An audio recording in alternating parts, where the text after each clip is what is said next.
Samantala, balikan na natin ang ating kasamang si Ronald Estella mula sa Malate. Ronald, kamusta na dyan? Kabayan, katatapos lamang nitong sunod-sunod na putukan dito sa Remedios Circle sa Malate at hudyat ng pagsisimula na ng mga selebrasyon dito. Pero kanina ay nagsagawa muna kami ng pag-iikot sa ilang mga pamilihan at makikita na tuloy pa rin ang last minute na pamimili ng ating o marami sa ating mga kababayan at sinasabi na ito ay magkahalo na nga.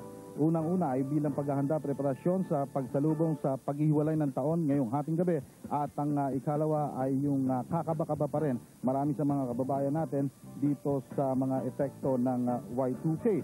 At karamihan sa mga mabili naman ngayon, syempre, ay itong nakaugalian ng prutas, paghahanda ng prutas kapag medianoche at maging yung mga kalsada ay sinakop na ng marami sa mga nagtitinda mga kababayan natin.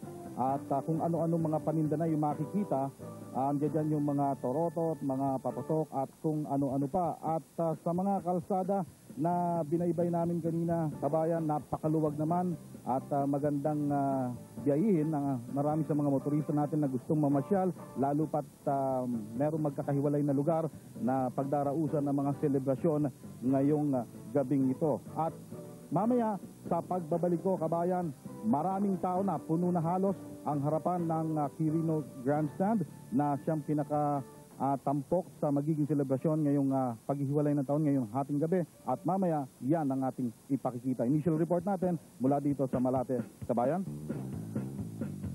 Maraming salamat, Ronald. Samantala, hindi lang Y2K ang pinaghahandaan ng mga otoridad sa pagpasok ng bagong milenyo. Naka-alerto rin ang mga law enforcers ng bansa sa banta ng terorismo na bumabalot ngayon sa Amerika. Narito ang bantay milenyo ni Israel Cando.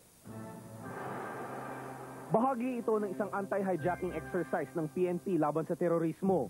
Isang paghahanda sa posibleng pag-atake ng international terrorist group itong bagong milenyo. As of now, merong advisory, no? Kaya prepared din tayo rito. Sa Amerika, naka-alerto ang law enforcement agencies matapos maaresto ang isang Arabo na may dalang explosive ingredients. Sa bulletin na ipinalabas ng State Department, posibleng atakihin ng mga terorista ang ibang bansa. Included in the cautions were some specific warnings about Jordan, for example, where they said the Jordanian government has arrested several individuals that they think were planning certain attacks. But there haven't been any specific warnings about the Philippines. Tumangging kilalanin ng AFP ang mga terorista, pero tsak nakasama dito ang grupo ni Osama Bin Laden na nagpasabog sa US Embassy sa Africa at ngayon sinasabing sangkot sa Indian Airlines hijacking. We have several terrorist groups that on our watch list, but of course we would like to keep that close to our breast. 90% ng international traffic ay nagaganap sa mga airport tulad ng NAIA. Dahil ito isang international venue, ang mga airport maliban sa mga embahada ang paboritong target ng mga terorista. May dalawang klase ng security measure sa airport. Una, ang passive security measure. 2 beses dadaan sa metal detector ang mga pasahero bago i-physical check. 2 beses din dadaan sa x-ray machine ang mga bagahe. Nakabantay ang K9 unit para sa mga bagay na hindi nakikita sa x-ray tulad ng nakakalas na bomba. Ang isa pang klase ng security measure ay ang active. Dito na ginagamit ang negotiations at ang assault operation.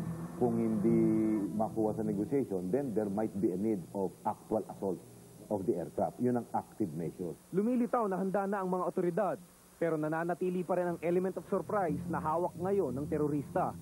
Para sa TV Patrol, Israel Cando, ABS-CBN News. At tampok ang mga selebrasyon sa pagsalubong sa bagong milenyo sa aming pagbabalik.